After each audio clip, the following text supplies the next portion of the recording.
Hello and welcome to this game review. We'll have a look at a case of excessive greed and how to avoid it while abiding by the actually useful opening principles.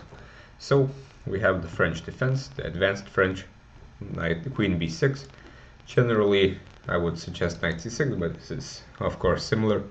Knight f3, bishop d7, so this is one of the ideas, to play bishop b5, getting rid of this bad bishop and hoping to get a better structure.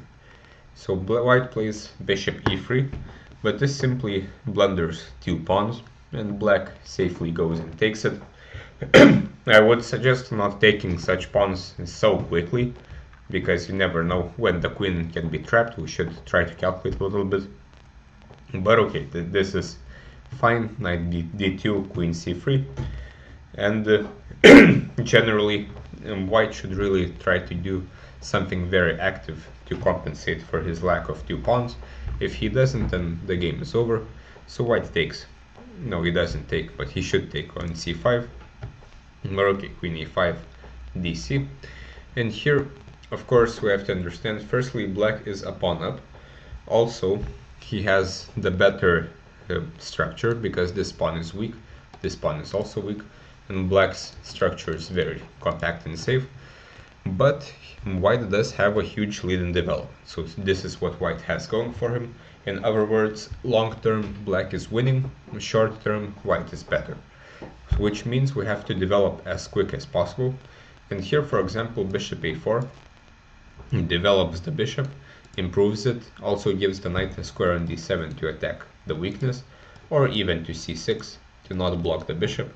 And after, for example, queen e2, we can develop the knight either to c6 or d7, or maybe just develop the other knight as well. And the white will have trouble castling, and black is a lot better here. Instead, knight c6, which is of course also good for black. So again, the priority for black should be to develop as fast as possible. If he gets all these moves in and castles, then black will be winning positionally because of the weaknesses on e5 and c5. Not to mention, black already has a pawn advantage. So queen b3, black decides to defend the pawn on b8, on b7, though objectively this pawn doesn't really matter probably. White can take it, but after rook b8, and for example something like this, knight f5, we will probably pick up some new weaknesses on e3, and black should be a lot better in the endgame. Instead of rook b8, this is fine, knight g7 and knight g6, so black develops his knight. Now all we need is bishop e7 and castles, but after a3, some random move by white, now black gets greedy and takes this pawn on e5, but unfortunately when this pawn on e5 drops, there are new diagonals that are opened, as well as new lines. And in general, black does not need any more pawns. Already any endgame is winning because of the weaknesses and the extra pawn. So black should just develop the bishop, castle his king, and win the game quite smoothly. But the problem with this is that now, as mentioned, even though black is up two pawns, he is down two rooks and the bishop. If we look at it this way, we have to develop the pieces because now the position is getting opened, and our pieces are completely not ready for the fight that is going on. So black decides to go back with his queen. After queen g3, there are more problems, f6, and here white could have played knight f3, pinning this knight, and the black can now also not develop his bishop because g7 is hanging.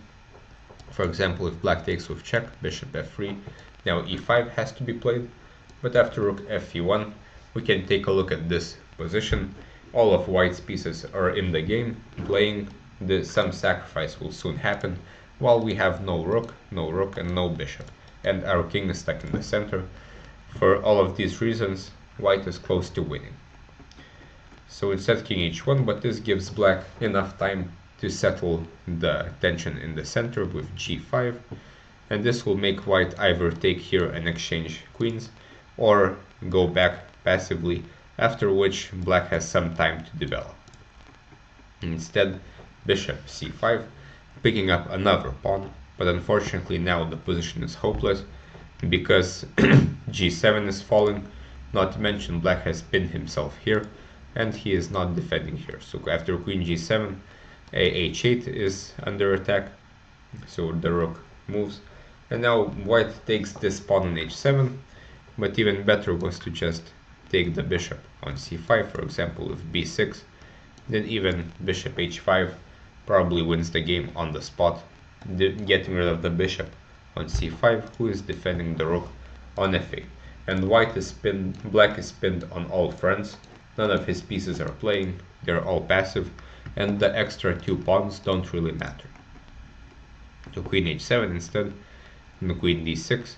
But a few moves later, white succeeds in converting his advantage into something more material, and after this the game is basically over, and the black has not really given a fight after winning some pawns.